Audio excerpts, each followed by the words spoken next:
do believe that. I really believe that. I love that lady. And you know, Betty, to think that perhaps we had just an impact on her life that moved her to action. You know, so many people talk about caring, they talk about problems, but so few of us reach out and touch that need. Our special guest today cares as much about seeing individuals care about others as anyone I've ever met, especially one in a position of leadership. I would like you in the studio audience and at home to welcome to life today Governor George W. Bush. I appreciate it. Thank you, Betty. Appreciate you having me.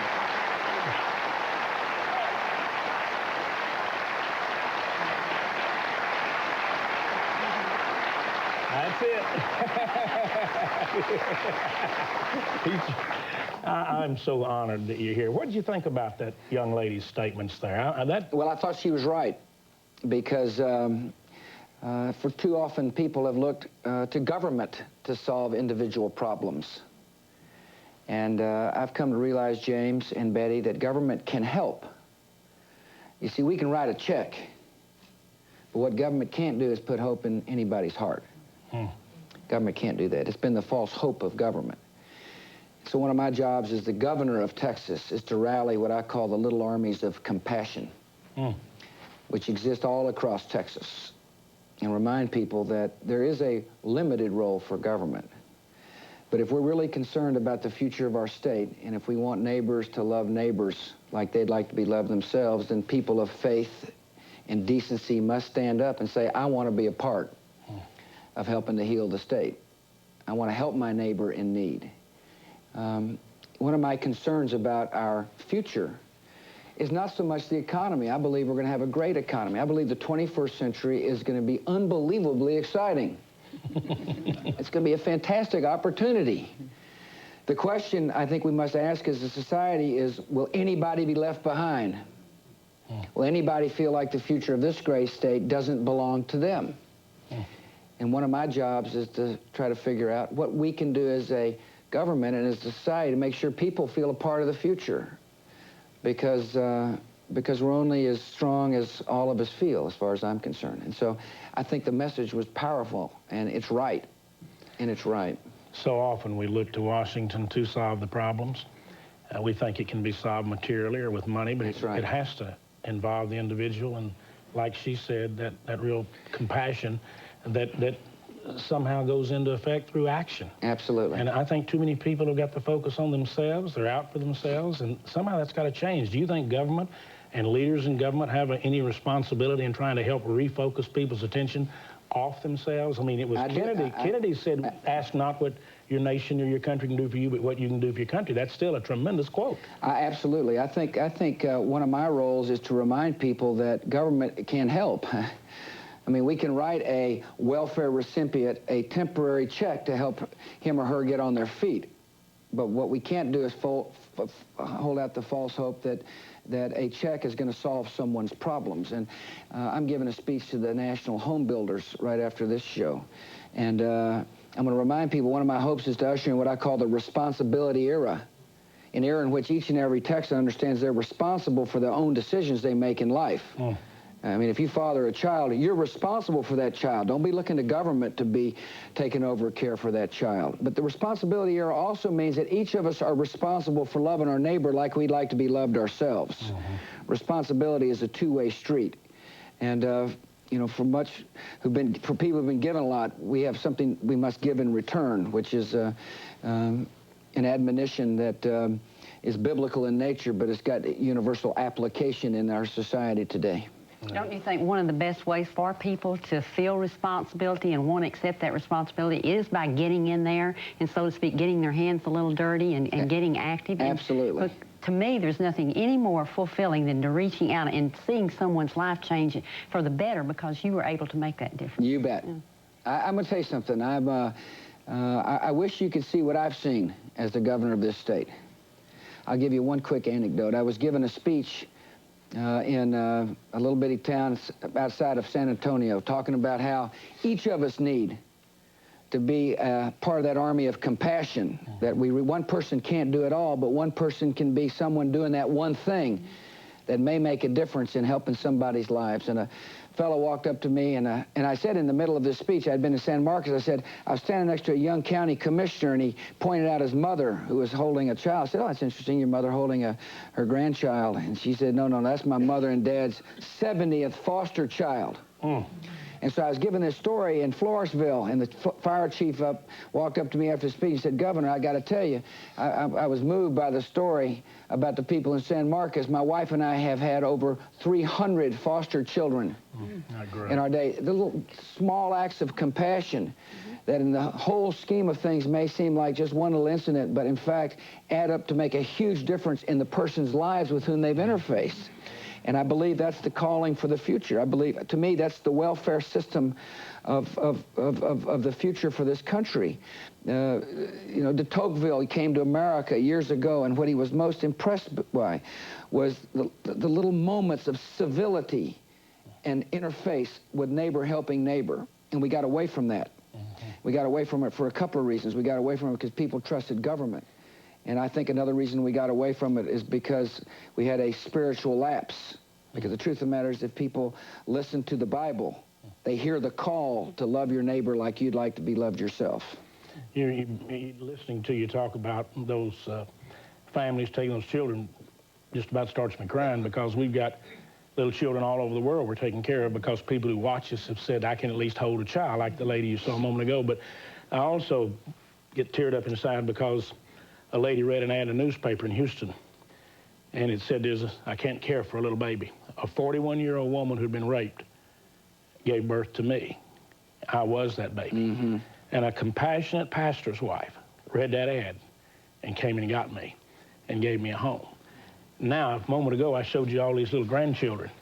And, you know, we could spend the rest of the program talking about my little grandchildren. Yeah, but I'll not do that. You know, it's kind of like, it's like that one fellow at a convention said, have I told you about my grandchildren? He said, no, and I sure do appreciate it. So I won't hang up on that, but I've got to make the point, because that's an incredible legacy. Those beautiful little happy children, actually it started with a rape. But what turned the whole situation from calamity around into an incredible, indescribable triumph was the love of one woman who said, I'll take care of a little boy. Sir. And that's what I hear you say. I do. Love is a powerful, powerful element for the future. And, I said last night in a speech to a group of people, I said, I wish I knew how to make people love one another. You know, we passed the law. You'd come and lobby for it. Yeah, that's right. We'd have the greatest signing ceremony in the history of government. That's right. But the truth of the matter is, love comes from a higher calling than government. And that's what people have got to realize. And so government's role is limited. Government ought to do a few things and do it well. We got to make sure we have the best education system in America, in the state of Texas. That's my mission. My mission. It's a legitimate role of government to fund education, to encourage local people to be involved with the schools, to recognize that high standards and high expectations are what's going to lead to an educated tomorrow. But what government can't try to be is a dispenser of love. It just doesn't work. And so it holds out the false hope that government is the answer. Government isn't the answer. Government's a little part.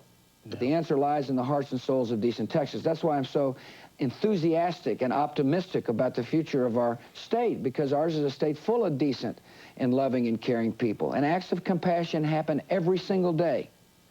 It may seem small to some, but it's huge to the people whose lives are being affected, and that's what's important to hear. We've got a station here. A lot of our stations are doing these things. You know, the media catches a lot of flack. Frankly, sometimes I get unhappy with them. I told the media years ago, I said, why is it that I like what I say so well until I read what I say in the paper? That's right. I said, somehow you're not printing what I'm saying because I'll pay you to print what I'm saying. That's right. Why does it bother me? So the media takes it, you know, they get a bad rap sometimes, but they deserve it sometimes. But we've got some stations here, and Channel 8 in Dallas is one of them that keep running these little spots of human compassion.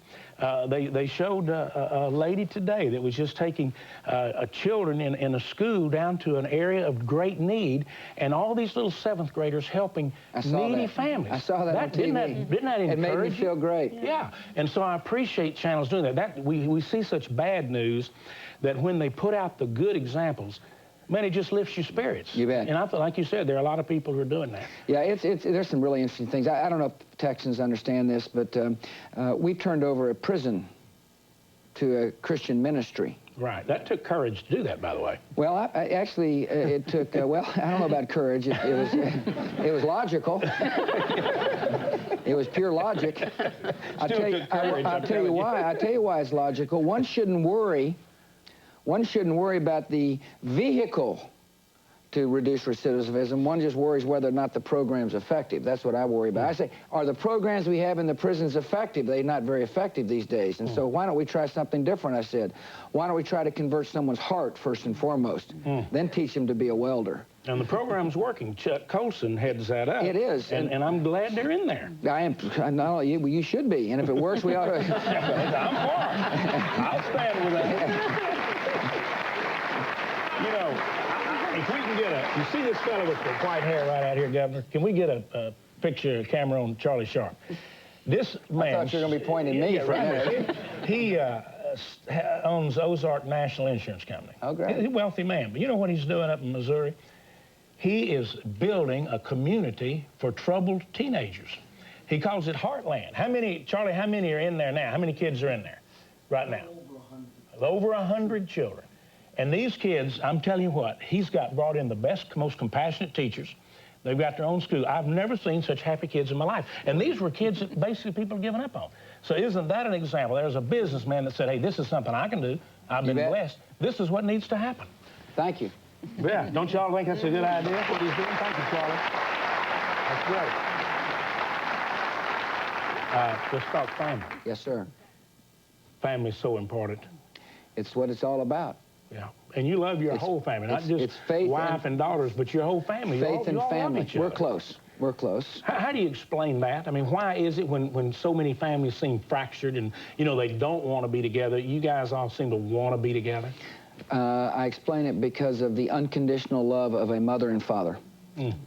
People who, you wonder why my mother has white hair? Well, I'm not saying I was the only reason. But I gave her roots a pretty good run for their money. But my mother and dad have unconditionally loved all of us.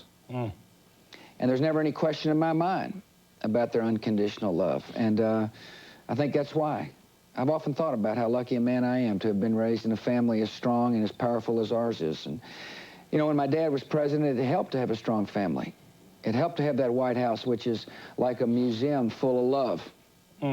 And it mattered a lot in their presidency, and it mattered in our family. And it's given me enormous strength to go on. And they're wonderful role models.